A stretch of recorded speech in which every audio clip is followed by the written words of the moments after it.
आज हम लोग अमृत महोत्सव मना रहे हैं, आज़ादी का 75वां वर्ष। तो जब आज़ादी की बात होती है तो निश्चित हमें गर्व है कि हम लोग आज़ाद भारत में पैदा हुए, स्वतंत्र भारत में पैदा हुए। और उस समय के बारे में जब सुनते हैं कितने कष्ट क्या क्या हम लोगों ने सहा, हम लोगों ने ना देखा ना सहा, इसीलिए हम लोग बड़ी सरलता से स्वतंत्रता को ले लेते हैं। इसी तरह एक और स्वतंत्रता बहुत आवश्यक है। तो एक स्वतंत्रता जो हमें देश में है, देखिए हम आराम से उत्सव मना रहे हैं, कुछ भी कर रहे हैं, कोई रोकने वाला नहीं है, स्वतंत्र भारत है। यही हम बाहर जाते हैं तो हम बाहर सड़क पर खड़े होकर कीर्तन भी नहीं कर सकते। अभी हम कुछ दिन पहले थे बहरीन में, तो वहाँ ऐसे कपड़े पहनकर भी बाहर जाना मुश्किल है। लेकिन भारत स्वतंत्र है, बहुत कुछ करा जा सकता है। एक और स्वतंत्रता बहुत ज़रूरी है, और वो स्वतंत्रता है जहाँ हम अपनी बुरी आदतों से बंधे हुए हैं, बंधन है बुरी आदतों का, या फिर ऐसे चीज़ों का जो हमेशा हमें कष्ट देती हैं। देखिए जीवन आरामदायक नहीं है किसी का भी, कहीं ना कहीं तो कुछ कष्ट है। उससे जो मुक्ति है वो सच्ची स्वतंत्रता शास्त्रों में कही गई, कि जहाँ हमें बारंबार वही चीज़ों को झेलना ना पड़े। और ऐसे उत्सव जो जन्माष्टमी के हैं, तो हम कहेंगे कि सही दृष्टि में जो स्वतंत्रता का सेलिब्रेशन है, इंडिपेंडेंस का सेलिब्रेशन अगर हमें करना है तो हमें ऐसे उत्सवों को मनाना चाहिए जिसके द्वारा हम यूनिवर्सल ब्रदरहुड, विश्व में भाईचारे की भावना को प्रमोट करते हैं। क्योंकि हम यहाँ पर किसी को रोकते नहीं हैं, देखते नहीं आप कहाँ से हैं, कौन है, अंदर आए नहीं आए। तो ये विश्व बंधुत्व की भावना तभी आ सकती है जब हम एक केंद्र को लें। जैसे हम लोग जब छोटे थे, पानी भरा होता था तो हम एक पत्थर फेंकते थे, तो एक पत्थर फेंकेंगे तो ऐसे ऐसे गोले निकलते थे, लेकिन एक भी गोला एक दूसरे को कट नहीं करता था। वहीं 2-3 पत्थर फेंक दीजिए, गोले निकलते थे, एक दूसरे को काटते थे। यही आज के समाज में है। हमारा केंद्र एक नहीं है, उद्देश्य एक नहीं है, और हम सब इसीलिए आपस में लड़ रहे हैं अलग अलग उद्देश्यों को लेकर। तो आध्यात्मिकता हमें ये सिखलाती है कि कैसे हम एकजुट होकर, एक साथ होकर, एक कहना चाहिए एक परिवार के अपने आप को मानते हुए समाज में रहने का प्रयास करें। तो ये जो विश्व बंधुत्व की भावना है, ये हमारे ऋषि मुनियों ने आज से हजारों साल पहले इसकी कामना की थी कि एक दिन आएगा ये। तो उसी संदर्भ में आगे बढ़ते हुए हम लोग ये उत्सवों को मना रहे हैं। तो 16 तारीख आज है, 18, 19, 20 3 दिन हम लोग ये उत्सव मना रहे हैं। 18 तारीख से प्रारंभ होगा, और यहाँ से ही बस पास में एक बहुत बड़ा ग्राउंड हमने लिया है। अगर आप में से जिसके पास अभी समय होगा, हम चाहेंगे आपको वहाँ ले जाना। बहुत बड़ा पंडाल बन रहा है, वहाँ पर तैयारी शुरू हो गई है। और क्योंकि वर्षा ऋतु का समय है तो प्रयास किया जा रहा है कि उसको पूरा वाटरप्रूफ बनाया जाए ताकि लोगों को कष्ट ना हो। और इन 3 दिनों में इतना अच्छा अनुभव हम नगरवासियों को देना चाहते हैं। 2 साल से सब थक चुके हैं, कोविड सुन के, है ना। हमें लग रहा था आज भी आप लोग मास्क लगा के तो नहीं आएंगे कम से यहाँ पर तो बहुत दिनों से ये सब चल रहा है, तो अब लोग थक गए, अब चाहते हैं कि कुछ और अच्छा हमें प्राप्त हो। तो इन 3 दिवसों में हम लोग प्रयास कर रहे हैं कि बहुत सारे एक तो स्टॉल लगेंगे हमारे, जिनमें बहुत सी चीज़ों को जो समाज में आवश्यकता है उनको दिखाया जाएगा। जैसे हम लोग कई कार्यक्रम करते हैं, उनका प्रदर्शन होगा। क्या कार्यक्रम है? विशेष करके जो युवा वर्ग है, क्योंकि आजकल जो सबसे ज़्यादा बिगड़ रहे हैं वो युवा वर्ग है। बड़े तो बिगड़ चुके हैं, वो और क्या बिगड़ेंगे, तो क्षमा चाहते, लेकिन जो युवा वर्ग है बहुत बिगड़। तो हम एक विशेष उसके लिए रख रहे हैं कि जहाँ वे लोग आएँ, उनको थोड़ा बहुत मार्गदर्शन मिले, आगे वे लोग जुड़ने के लिए इसमें आगे बढ़ें। तो ये एक हमारा प्रयास वहाँ रहेगा उसमें। और साथ ही साथ एक बहुत विशेष व्यवस्था कर रहे हैं जहाँ लोग 108 बार भगवान के नाम को ले सकेंगे। ऐसे घूमना होगा और उसमें 108 बार भगवान का नाम पूरा हो जाएगा। हमें लगता है कि अगर किसी ने कभी ज़िंदगी में भी भगवान का नाम ना लिया हो, जन्माष्टमी उत्सव में आ जाए, एक बार ले ले तो उसका लाभ हो जाएगा। और फिर वहाँ पर एक मंदिर भी बना रहे हैं छोटा सा, क्योंकि हम लोग यहाँ वहाँ उत्सव करेंगे तो वहाँ एक मंदिर होगा जहाँ भगवान के विग्रह स्थापित होंगे, वहीं रहेंगे, वही विग्रह 3 दिन का उत्सव में। और फिर बड़ा विशाल स्टेज आ रहा है, तो स्टेज पर काफ़ी कार्यक्रम हो रहे हैं, जैसे कीर्तन भजन तो होगा ही, वो तो हमारी कोर वैल्यूज़ हैं, लेकिन उसके अलावा नाट्य लीला ड्रामास किए जा रहे हैं। इन 3 दिनों में करीब 4 ड्रामे हो रहे हैं, कुछ बच्चों के द्वारा, कुछ बड़े लोगों के द्वारा, जिससे एक बहुत सुंदर संदेश जाएगा। देखिए, भारत में ड्रामे के द्वारा बहुत अच्छा संदेश पहले से देते आए हैं। आज भी लोगों को मूवी स्टार ज़्यादा पसंद है ना। हमारे बॉर्डर पर जो सैनिक मर रहे हैं उनसे ज़्यादा मूवी स्टार हमें पसंद है। लोगों को ग्लैमराइज कर दिया गया है, बेचारे वो अपनी जान दे रहे हैं हमें बचाने के लिए, लेकिन हम भागते हैं फिल्म स्टार्स के पीछे। खैर, तो उसके माध्यम से एक संदेश हम दे सकते हैं। तो ऐसे ये वहाँ पर कार्यक्रम होंगे। फिर एक जैसे कृष्ण कथा तो होगी ही 3 दिनों में। जन्माष्टमी के दिन विशेष हमारा भाग्य है कि इस्कॉन के बहुत वरिष्ठ सन्यासी हैं जो श्रील प्रभुपाद जी के शिष्य हैं। श्रील प्रभुपाद जिन्होंने इस संस्था को बनाया, ये जो इस्कॉन थी 1966 में, 1966 में ये श्रील प्रभुपाद ने इसको शुरू किया। श्रील प्रभुपाद बंगाल से हैं और भारत के आध्यात्मिक राजदूत माने जाते हैं दुनिया के लिए, क्योंकि सारा आध्यात्मिक ज्ञान जो प्रचार करना, आज देखिए दुनिया का ऐसा कोई देश नहीं है जहाँ भगवत गीता का ज्ञान ना, लोग भगवत गीता को ना जानते। लोग भले हिंदुत्व के बारे में ना जाने, लेकिन भगवत गीता जरूर जानते, इतना फैला दिया गया। तो उनके शिष्य हैं और बहुत वरिष्ठ सन्यासी हैं। पिछले 50 सालों से वो दीक्षित हैं, मतलब 50 साल पहले उन्होंने श्रील प्रभुपाद से दीक्षा ग्रहण की थी और तब से वो प्रचार कर रहे हैं। तो वे यहाँ पर आएंगे, उनका हमारा प्रवचन होगा। उनका नाम है परम पूज्य लोकनाथ स्वामी महाराज। तो वे जो हमारा इस्कॉन संस्था है उसमें हर क्षेत्र के इंचार्ज भी होते हैं, जिनको हम जोनल सुपरवाइज़र या रीजनल सेक्रेटरी, जोनल सेक्रेटरी कहते हैं, जो काफ़ी बड़े जोन को देखते हैं। तो इस पूरे क्षेत्र का ध्यान करना उनका कार्य है। तो वे इस्कॉन की तरफ से उसको देखते हैं, तो इसलिए वो भी आएंगे और बहुत सुंदर वो प्रवचन करते हैं। कीर्तन के लिए बहुत प्रसिद्ध हैं पूरे दुनिया में।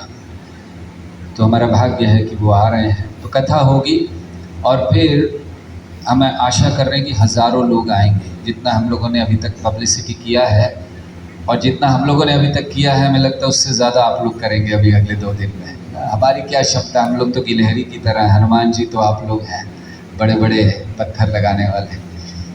तो आपके प्रयास से हमें लगता है कि हज़ारों लोग आएंगे। तो हम लोग उन सब के लिए भंडारे की, ये प्रसाद की व्यवस्था कर रहे हैं। हमारे यहाँ प्रसाद थोड़ा सा नहीं होता है, हमारे प्रसाद मतलब पूरा, सबके लिए कर रहे हैं व्यवस्था। तो वहीं पर किचन बन रहा है और कंटिन्यूस बनता रहेगा पूरे 3 दिन, ताकि जो भी आए उनको प्रसाद की व्यवस्था हो। अभिषेक हो रहा है भगवान का, बड़ा विशेष अभिषेक होगा। उसके लिए कई लोगों ने विशेष रूप से भाग लेने के लिए नाम ऑलरेडी दिए हैं। तो वो अभिषेक भी होगा भगवान का, करीब 1-1.5 घंटा वही चलेगा। तो वो भी वहाँ पर है। और ऐसे कई और छोटे बच्चों की एक बहुत अच्छी कंपटीशन हमने रखी है स्कूलों के माध्यम से, fancy dress competition, costume dress कह सकते हैं। क्योंकि छोटे छोटे बच्चे होते हैं, मान लीजिए कोई कृष्ण बनकर, कोई राधा बनकर, कोई मीरा बनकर जब स्टेज पर आते हैं, और स्टेज भी काफ़ी बड़ा है, तो बच्चों को भी अच्छा लगता है और हम लोगों को भी अभी से उनको कुछ ज्ञान देने का अवसर मिलता है। सो इतना हम लोग अभी कर रहे हैं और प्रयास ये है कि जितने भी नगरवासी हैं वे आ सकें, लाभ ले सकें। सो आप लोग कुछ पूछना चाहें? वैसे आपको इस प्रेस नोट में तो सब लिखा है, थोड़ा बहुत जो हमने कहा, और आपके लिए हमने इनविटेशन भी दिया है, साथ में ये इनविटेशन है आपके लिए, आप सबके लिए एक विशेष वहाँ पर स्टॉल होगा जिसमें आप आकर बैठ सकें। आगे भी बैठने की अपनी व्यवस्था की जा रही है प्रेस के लिए अलग से। हम चाहते हैं कि आप सब आएँ, ऐसा ना हो व्यवस्था करते सोफे खाली पड़े रह जाएं। तो आप लोग आइए। हाँ जी, आपको ना इसमें हमने एक ये पैम्फलेट दिया है, इसमें पीछे पूरे शेड्यूल है टाइमिंग का, 3 दिन का। मैं अमर उजाला से। हाँ जी, मैं अमर उजाला से राजन राय। अमर उजाला से राजन राय। हाँ जी। इतने लोगों की भीड़ हो इकट्ठा होगी तो कोरोना काल में ये सुरक्षा और कोरोना को लेकर आप क्या है? सरकार के द्वारा जो नियम है उनको पालन करने का प्रयास करेंगे जितना कर सकें। सुरक्षा को लेकर किसकी सुरक्षा? Law and order. हाँ, वो तो हमने पुलिस प्रशासन से ऑलरेडी ले लिया है, परमिशन लेटर दे दिए हैं उनको, उनके लोग रहेंगे सुरक्षा की दृष्टि से। अगर उस सुरक्षा की बात कर रहे हैं तो वो तो हमने ऑलरेडी, क्योंकि उनके बिना तो हो नहीं सकता इतना बड़ा फंक्शन। मंदिर परिसर से भी तो कुछ लोग निश्चित हमारी सिक्योरिटी सारी लग रही है। वॉलंटियर्स हैं, जय श्री वॉलंटियर्स भी हैं, और उसके अलावा हमने एक्स्ट्रा स्पेशल सिक्योरिटीज़ भी लगाई हैं, प्लस पुलिस प्रशासन। तो आपके वॉलंटियर की संख्या कितनी है? हमारे इस समय 150 वॉलंटियर्स हैं टोटल, जो सारे सेवाओं में लगेंगे। पूरी उनकी लिस्ट बनी है। बहुत सारी और सेवाएं भी हैं साथ में, तो इतने सारे हमारे इस समय वॉलंटियर्स काम कर रहे हैं। सीसीटीवी कैमरे वगैरह? सीसीटीवी अभी नहीं लगा रहे हैं, देख रहे हैं अगर पॉसिबल हो सका। अभी तक नहीं सोचा पंडाल में लगाने। सजेशन अच्छा है, निश्चित हम चाहते भी थे कि आप लोगों से कुछ सजेशन आए। चैन स्नैचिंग की घटनाएं होती है। स्वामी जी एक सीसीटीवी मेन गेट पर और थोड़े से अंदर रहे। स्वामी जी एक जानकारी ये चाहते हैं, हाँ जी। भगवान श्री कृष्ण जी के बाल रूप का वर्णन तो ज़्यादातर देखने को मिलता है, और महाभारत में भी इनको उनका एक यौवन था, लेकिन उसके बाद का जो है वो कम मिलता है। तो उसके बारे में कुछ ड्रामे में दिखाया जाएगा? वैसे ड्रामा तो हम लोग जन्म के विषय का ही कर रहे हैं, जन्माष्टमी है, लेकिन आपका प्रश्न है तो दरअसल भगवान इस पृथ्वी पर 125 साल तक रहे थे। जब वे गए यहाँ से अराउंड 125 साल। जब महाभारत का युद्ध हुआ तो उनकी उम्र करीब 100 वर्ष की थी जिस समय महाभारत का युद्ध हुआ, लेकिन दिखते वो 16 साल के ही थे। भगवान हैं, हमारी तरह बूढ़े नहीं होते, दाढ़ी सफ़ेद नहीं होते। आपने कभी देखा है कृष्ण की फोटो? ब्रह्मा जी हमेशा सफ़ेद दाढ़ी के साथ दिखाई देते हैं, है ना, लेकिन कृष्ण का कहीं नहीं होगा, क्योंकि कृष्ण बूढ़े नहीं होते, तो वो 16 साल के ही दिखते हैं। तो ऐसा कहा गया है कि वो जब बढ़े 16 साल के जब पहुँचे तो उनकी उम्र रुक गई, उसके बाद वो बढ़े ही नहीं। मतलब ऐसा नहीं था कि उसके बाद बूढ़े हो रहे, उन्होंने कुछ फेस लिफ्टिंग वगैरह करा दिया, कुछ क्रीम लगा दी, कुछ 16 के बाद बढ़े नहीं। लेकिन हाँ, शास्त्रों में वर्णन पूरा है उनके कार्य के। इवन जब अंत लीला की उन्होंने, वो भी भागवतम के 11वें स्कंद में दिया गया, इसको मौसल लीला कहते हैं। तो पूरा विस्तार से कैसे उनके यदुवंशी गए, कैसे वो गए, कैसे श्रीमती राधा रानी गई। हम लोगों को तो, बहुत लोगों को ये सब पता ही नहीं, क्योंकि बाल जैसे आप कह रहे हैं वही चीज़ हम सुनते हैं। ज़्यादा सेम वर्णन नहीं है, और ये भी कहा जाता है भटकते रहे, गाँव भटकते रहे, कुछ इस तरह का। वो प्रारंभ में थे, प्रारंभ में, क्योंकि जैसे भगवान जब रहते थे ब्रज में तो वनवासियों की तरह रहे। गाय होती थी तो गायों के जहाँ चरने की घास होती थी वहाँ रुक जाते थे 2-3 महीना, फिर घास खत्म हो गई, दूसरी जगह चले गए। वाले हैं तो वैसे घूमे, लेकिन बाद में मथुरा में रहे और फिर अधिक समय द्वारिका में। आफ्टर महाभारत जो एंड हुआ उसके बाद का क्या है? द्वारिका का।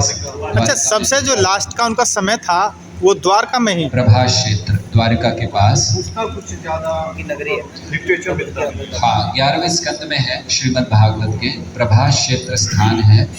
भगवान ने कैसे गए, क्या हुआ, पूरी योजना कैसे बनाई, उन्होंने खुद जाने की। जैसे ब्राह्मणों के द्वारा यदुवंशियों को श्राप मिला था और उन्होंने कुछ हंसी मजाक कर दिया ब्राह्मणों से, तो उन्होंने श्राप दे दिया, और फिर उसके आगे भगवान ने उसको स्वीकार किया, मना नहीं किया। और फिर उद्धव ने आके उनसे पूछा कि इसका मतलब आप जा रहे हो? बोले बिल्कुल। और फिर उन्होंने ज्ञान दिया, उसको उद्धव गीता कहते हैं। एक गीता उन्होंने सुनाई कृष्ण को, दूसरी सुनाई उद्धव को। उद्धव को सुनाई बस जाने से 2 दिन पहले, फिर उसके बाद भगवान धाम चले गए। तो ये वर्णन 11वें स्कंद में भागवत में विस्तार से। सो आप लोग थोड़ा, हम जो प्रवचन करेंगे तो उसमें बोल देंगे। अब आप लोगों ने कहा है तो ये पॉइंट आया है तो हाँ, हम जानते, बहुत कम लोग चर्चा करते हैं। इसका भी होता है ना कुछ लीला का ज़्यादा। अधिकतर लोग रासलीला का वर्णन करते हैं क्योंकि वो लोगों को बहुत आकर्षित करती है, और कृष्ण की माखन चोरी। अच्छा, रासलीला में और बाल लीला में क्या डिफरेंस है? भगवान की किसी लीला में कोई डिफरेंस नहीं, क्योंकि भगवान चाहे छोटे हों या बड़े हों, भगवान है। ऐसा नहीं होता हमारी तरह कि हम लोग जब छोटे होते बड़े होकर जिम में जाकर बॉडी बनाकर फिर बड़े होते। भगवान जैसे छोटे से थे, कुछ दिन के पूतना को मार दिया। पूतना का शरीर 12 मील लंबा था, मतलब 20 किलोमीटर जब वो गिरी। और भगवान इतने से थे 3 दिन के 4 दिन के।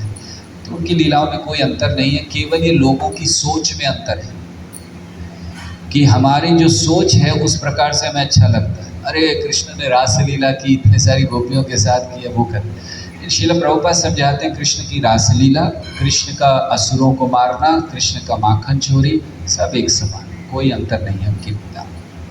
नटखट उसमें भी थे, नटखट यहाँ भी थे। अच्छा, एक जानकारी और स्वभाव चाहिए। है उनका। जैसे ये ब्रज कोष की 84 कोष की परिक्रमा होती है, हाँ जी। तो ये जो सर्किल है इसका क्या मतलब है? मतलब ये वहाँ जो तक ब्रज भगवान है। गए थे क्या? एक बाल लीला रची थी, क्या था? हाँ जी, बहुत अच्छा प्रश्न। ये जो ब्रज है ये कमल की तरह बना हुआ है। अगर आप ऊपर से भी आज भी सैटेलाइट पिक्चर लेंगे तो इसका जो शेप है कमल पुष्प की तरह है, 84 कोष जो, और वो ब्रज क्षेत्र कहलाता है।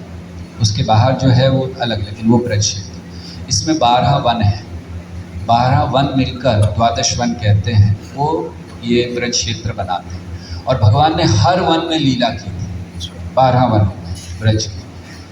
तो इस कारण से ये जो ब्रजमंडल परिक्रमा होती है ये इसलिए होती, हम लोग परिक्रमा क्यों करते हैं? पहला कारण आदर देने के लिए, कि जब आप प्रदक्षिणा करते हो तो जो व्यक्ति बीच में उसको आदर दे रहे हैं। जैसे जब प्रहलाद महाराज अपनी माँ के गर्भ में थे, देवताओं ने उनकी माँ की प्रदक्षिणा की। दूसरा कारण है थोड़ी सी तपस्या का भाव। हम लोग आराम से एसी में बैठे रहते हैं तो चले थोड़ा देर कुछ तो तपस्या करें। तीसरा भाव है कृपा की याचना। तो इस दृष्टि से प्रदक्षिणा की जाती है। तो वो स्थान पूरे ब्रजमंडल की इसलिए उपयोगी होती है, उसके बीच में भगवान ने अलग अलग वनों में सब जगह लीलाएं की। तो उनकी लीला स्थलियों को आदर देने के लिए प्रदक्षिणा की जाती है। निधि वन का क्या रहस्य है? निधि वन अभी भी आते हैं भगवान? आप जाके देख लीजिए। नहीं, उसमें तो कहते हैं वो ऊपर चले जाओगे। यस, हम भी गए हैं, ऐसा नहीं है, लेकिन निश्चित देखिए भगवान की लीलाएं 2 प्रकार की होती है, एक प्रकट और एक अप्रकट। 5000 साल पहले जो उन्होंने की वो प्रकट लीला थी, लेकिन उसके बाद भी अप्रकट लीला आज भी चल रही है। और जिनकी आंखें हैं वो देख पाते हैं, जिनकी आंखों में भक्ति का अंजन है वो देख लेते हैं। ये हनुमान जी आकर के वहाँ पर ठहरे थे, उसके बाद हनुमान जी के क्या उनका बोल रहा है कि आगे गए कि वहीं गए थे? कहाँ पर? ये इसी कहते हैं मथुरा में। हाँ, भगवान आए थे, हनुमान जी आए थे। हनुमान जी पहली बार आए थे जब कुरुक्षेत्र का युद्ध हुआ था। उससे पहले वो हिमालय में थे, क्योंकि भीम को मिले थे हिमालय में। जब भीम ने उनकी पूंछ हटाने का प्रयास किया, हाँ जी, महाभारत हिमालय कहता है कि हिमालय की ओर जा रहे थे। हाँ, राइट। अब जो अलग अलग स्थान हो सकते हैं। सो ऐसा था कि भीम एक फूल लेने जा रहे थे, ऐसा कमल जिसकी 1000 पंखुड़ियाँ थी, देखा नहीं था कभी। तो उस दिशा में जाते जाते वहाँ मिले थे हनुमान जी को, तो वो भी हो सकता। तो उस समय हनुमान जी ने वचन दिया था। तो सबसे पहले आए थे जब युद्ध हुआ, अर्जुन के ध्वज पर रहे, इसलिए अर्जुन का एक नाम है कपिध्वज, कि जिनके ध्वज पर हनुमान जी। और फिर हनुमान जी क्योंकि कृष्ण लीला कर रहे थे तो बहुत समय रहे, लेकिन फिर उसके बाद क्योंकि उनका प्रेम भगवान श्री राम के प्रति है, और वो उनको कोई हिला नहीं सकता उनके प्रेम से। हालांकि वो जानते कि कृष्ण और राम में कोई अंतर नहीं है, लेकिन एक स्वभाव है, एक भाव उनका रामचंद्र जी की, इसीलिए वो पुनः वापस उन स्थानों पर जहाँ पर थे वो, विशेष करके हिमालय में, वहाँ पर वो चले। आज भी हैं क्या? आज भी हैं हनुमान जी, चिरंजीवी। हनुमान जी, परशुराम, अश्वत्थामा, चिरंजीवी माने गए हैं। इनका तो अश्वत्थामा, ये सारे चिरंजीवी हैं। तो इस जन्माष्टमी तो 18 की है ना? जन्माष्टमी 19 की है। 19 की, आप लोग की। हाँ जी, और जगह तो 18 यहाँ बाहर 18 करते हैं, इसीलिए हम लोग 3 दिन मना रहे हैं। 18, आपके यहाँ 19, जो वो होगा वो 19 तारीख का होगा। 19 को पूरा दिन दर्शन है। सुबह 4:30 बजे, 5 बजे से मंगल आरती वहाँ शुरू हो जाएगी, पूरा दिन चलेगा। भाई जब ये हमारा ना ऑल्टर बंद होने वाला है, अगर आप में से किसी ने दर्शन नहीं किए हैं तो दर्शन कर सकते, फिर वो बंद हो जाएगा। ये नहीं, रात को जो 12 बजे का होता है 19 तारीख की रात को 12 बजे तक चलेगा।